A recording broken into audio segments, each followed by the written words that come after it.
아멘.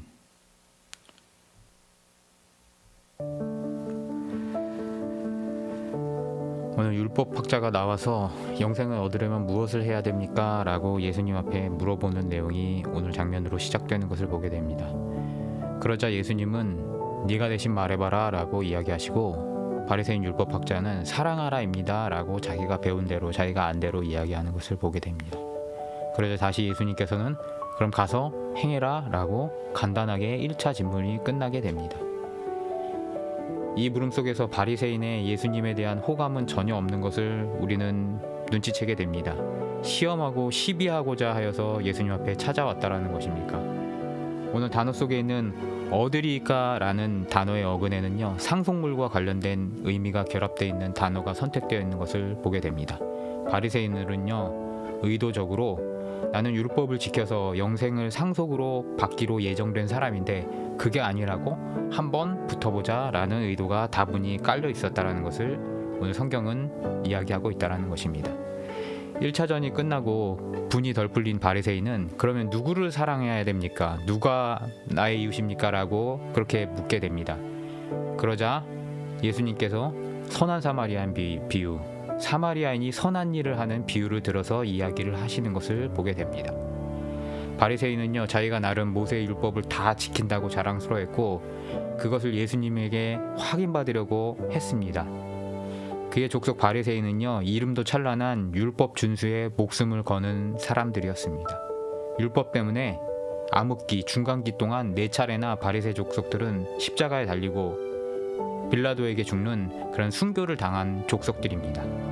당연히 이들 속의 마음속의 자랑으로는요, 자신들은 자동적으로 태어나서 죽을 때까지 율법을 안 지킨 적이 없다라는 관념적 프리패스를 획득했다고 생각하는 그러한 족속들이었습니다.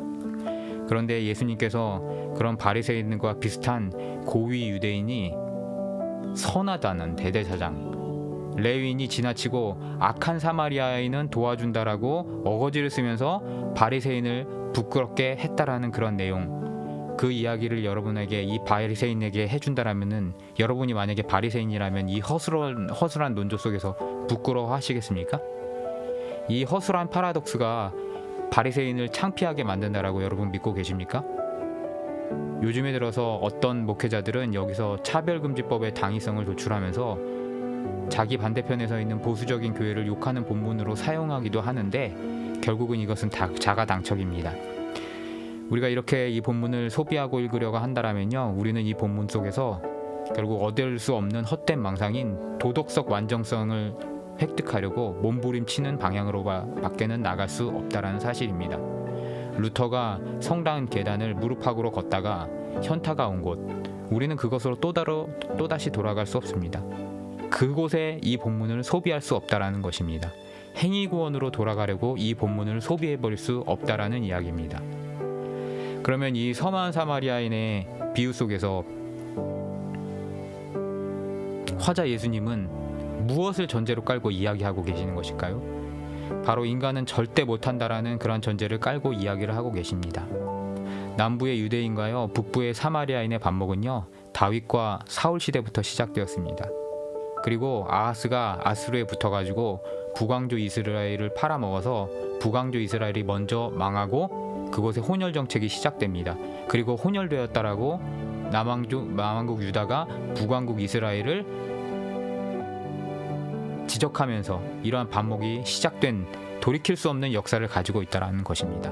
그러므로 유대인인 바리새인은요, 사마리아에서 혼혈 정책이, 사마리아인이 선하다는 그런 관념은 당연히 허구라고 느낄 수밖에 없었고요, 그 사마리아인들이 사랑한다는 것 믿을 수 없었다라는 것이에요. 사마리아인은 또한 유대인이 선하다는 관념은 허구라고 또 반대편에서 느끼고 사랑하지 않을 수밖에 없다라는, 사랑하지 않는다라는 것입니다.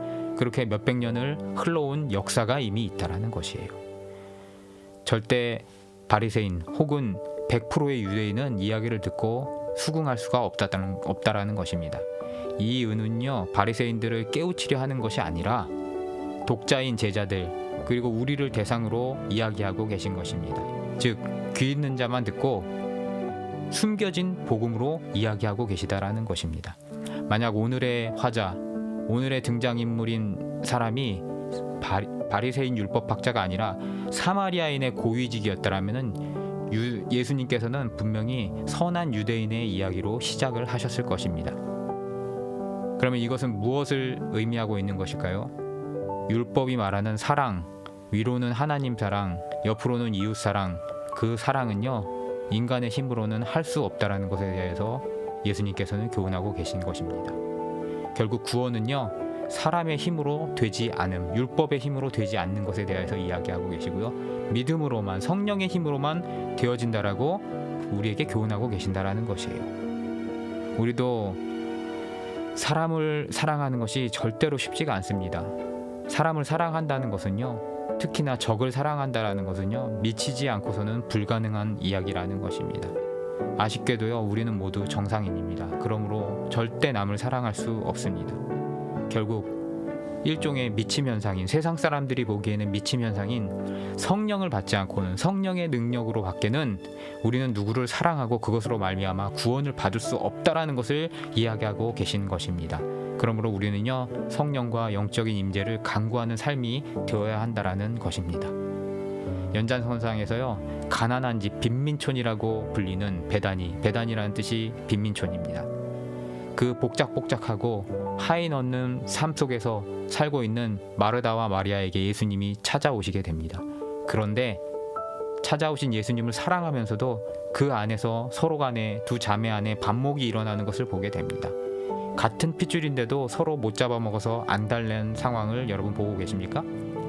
우리는 여기서 마르다만 삐뚤어지고 마리아는 올바르다라고 생각하는데 그렇지 않습니다. 둘이 앵간해서 서로 붙지 않는 그러한 반대선상에 서 있는 것을 보게 돼요. 마리아는요 같은 자매인 유다와 사마리아의 관계를 이야기하고 있어요. 이번에 마르다는 당하기만 하는 사마리안 같고, 마리아는 손에 물 안 묻히고 이쁜 척하는 유대인 같습니다. 그런데 결국에는 이것을 통하여서 예수님의 능력이 아니고서는 서로 사랑할 수 없다라는 것을 보여주고 있어요. 마리아가 선하고 마르다가 선하지 않다라는 것을 이야기하지 않고 있다라는 것입니다. 그러므로 사랑하는 성도 여러분, 오늘 본문을 통하여서 예수님이 우리에게 교훈하시고자 하는 인간의 힘으로 되지 않고 하나님의 능력으로만 된다라는 그것을 깨달으시면서 하나님 앞에 간구하고 나아가는 오늘 하루의 삶이 되시기를 주님의 이름으로 축복하고 축원하면서 오늘 설교를 마치도록 하겠습니다. 우리 함께 기도하시겠습니다.